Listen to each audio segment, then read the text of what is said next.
welcome to the new episode of our podcast. And this time we are going to talk about how technology has changed our nature of work and the things we need to learn. I'm your host, Elizabeth Galit, and with us today is the president of Singapore Chamber of E-Commerce, Mr. Claudius Ong. Hi, Claudius. I know you were a Chief Innovation Officer of Training Vision Institute and you led a series of projects of learning innovation. So, can you tell us why Training Vision had such a good initiative? Training Vision in its core has always been innovative. I mean, it had to be innovative to compete in that space. So now that it's a much larger organization with more than 100 staff, it does provide the space in terms of culture, and that I put it into a sense of collaboration and having a common goal, and also the strategy to innovate. The key now is to consolidate those into better practices through continuous improvement, and at the same time, relearn the practice. I see. So, I'm actually reading quite a lot about Training Vision's journey to innovation.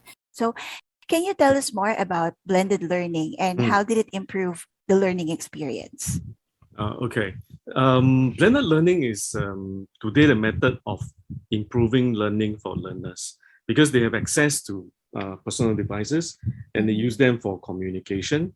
So, for example, in WhatsApp, for example, even social media, Facebook. So they're already quite conversant with it.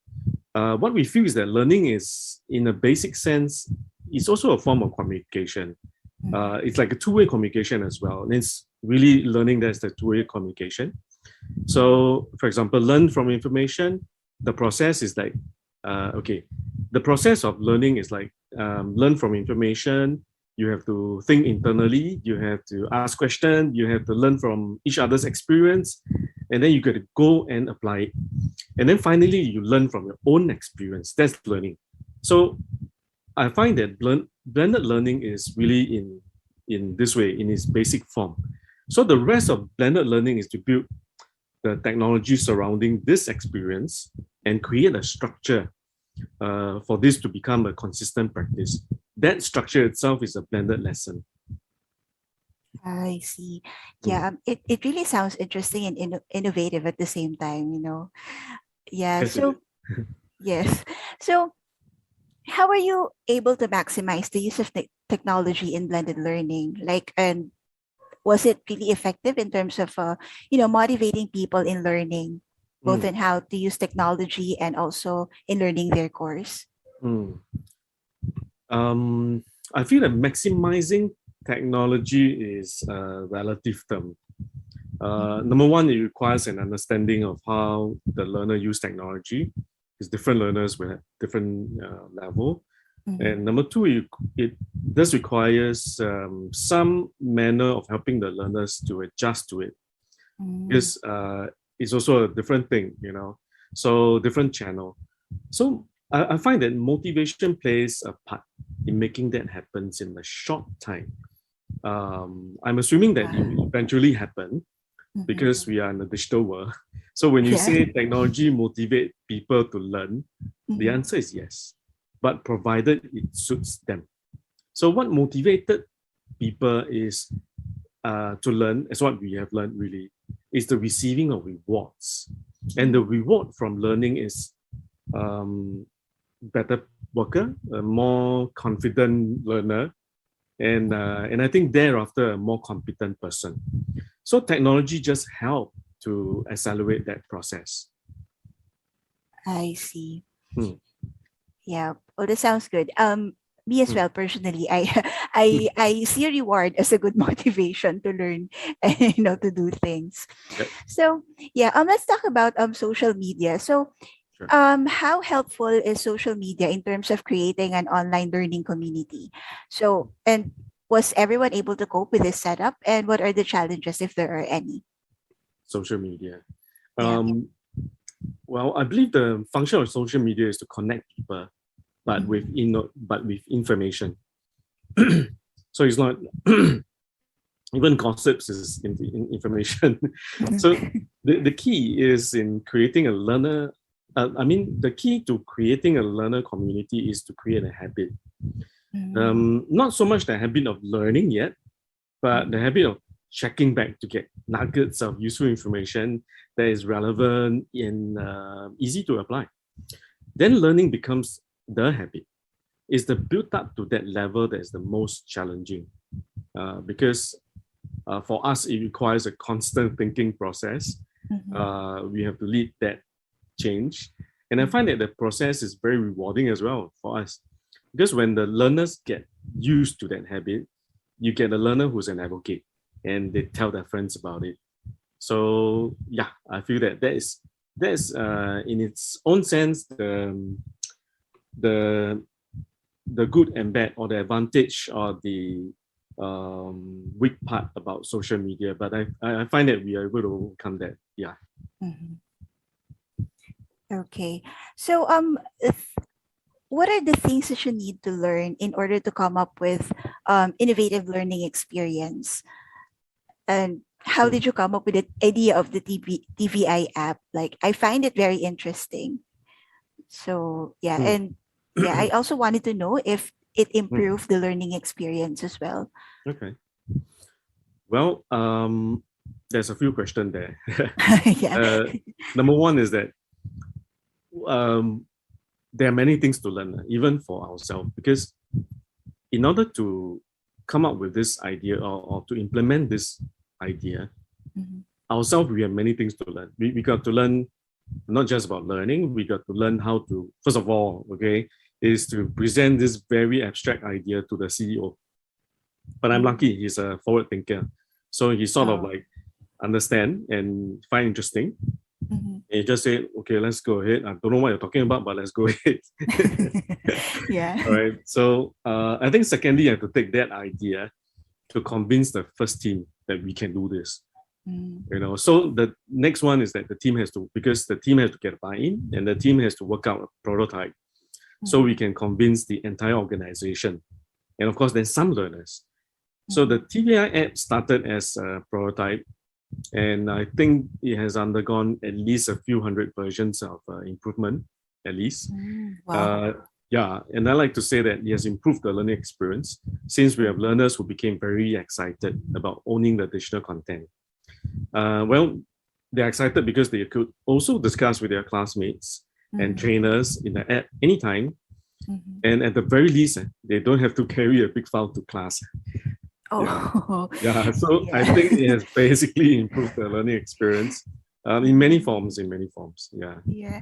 So it actually gave them the convenience because yeah, of Mm. course they do not have to bring anything with them when they go to class, and they can also speak with their colleagues and co-learners like real time. Yes. So yeah, it really sounded like Yeah. Actually, very the great. if the Mm. con the learning content becomes the communication as well. So when it differentiates from, for example, in a normal classroom, a lot of times you're looking at a lot of a high percentage of the time you're listening to the trainer talk. You're looking at the PowerPoint and you're Mhm. reading from your text. Yeah. But I think learning is not just that because that is like one way channel. So Mhm. learning is a lot of feedback. It's like increasing the feedback from 5%, 10% to maybe 50%.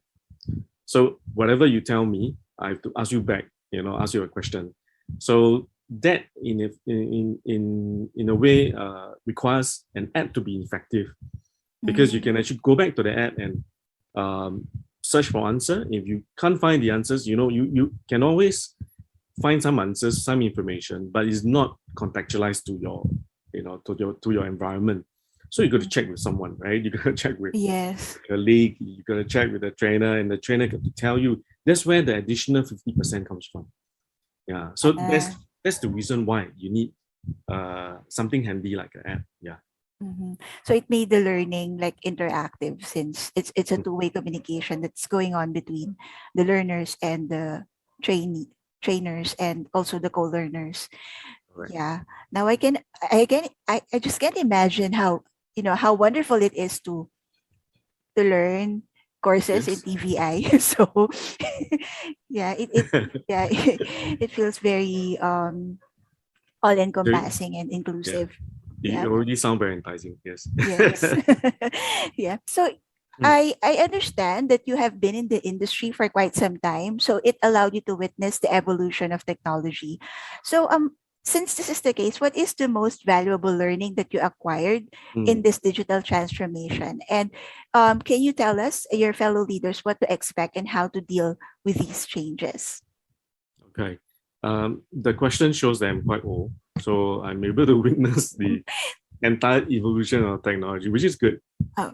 And yeah, so and it actually helps in terms of my own transformation because Mm, I'm now working on digital transformation at a broader scale, mhm, not just for learning, because there's a part where I feel it's pretty important, but now I'm working on something that's for business growth as well. So I had a retrospect on this along those years, and I feel that if technology is useful for learning, then it must be useful for improving the business model, the business fundamentally. So after all, that's the purpose for learning, to make a better person and a better community. So the most valuable lesson that I'm very fortunate to learn is this: learning makes the change process enjoyable. oh, You wow. know, yeah, in today's world, you have to adapt and you have to change. There's so many things that you have to adapt, right? Yeah. And many organizations couldn't survive because the change process is excruciatingly painful. Mm, It's just nobody wants to do it. So I yeah. find that making an enjoyable learning process can, in my perspective, solve that problem, or at least accelerate the change process, and eventually the organization can survive much Mhm, better. So I urge leaders to really look at how to make that happen. And sometimes we have to take a step back from running the business mhm, day to daily tasks and all that, and think about actually what is causing all this issue that we are solving every day. mhm, And I had that as well. And I find that if our staff learns better, they learn more proactively, and they apply the learning capability to their job, mhm, they can actually solve a lot of your problem without you even knowing. So, but as a leader, mhm, you got to take charge of that process and you have to lead in that process. That means you have to be a keen learner yourself. So, yeah, so the evolution of technology actually makes a lot of information available to us. So, learning is no longer so much as a tough process, but it's mhm, actually helpful right now with technology that's there. You can just ask any question. You can go through a structured learning program, or mhm, you can just Google information, and you can just take it and you can just use it. Yeah. mhm. So yeah. So that's my part. I see. Mm. Well, yeah, that's very beautiful. I'm going to like apply it in my own, in my own Right. learning Right. adventure. Yeah. So, thank you so much for being with us today, and also for sharing your insights as well as your experiences.